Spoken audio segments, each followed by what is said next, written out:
শুভ দুপুর।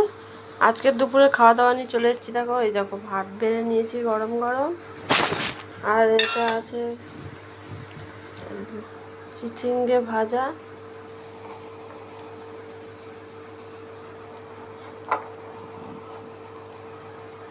বেগুন ভাজা, আর আছে এটা ভোলা মাছের ঝাল, টমেটো ধনে পাতা দিয়ে এটা ভোলা মাছের ঝাল হয়েছে।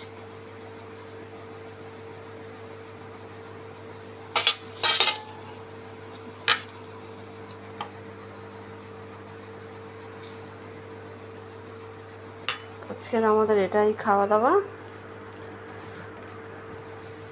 এটা হচ্ছে আমার বাইরে সব অনেকগুলো বাচ্চা কুকুর, তাদের জন্যে ওদের খাওয়া হয়ে গেছে, এগুলো আছে, আবার রাতে খাবে। আর আমাদের আজকের এটাই খাওয়া দাওয়া। চলো খাওয়া যাক গরম গরম।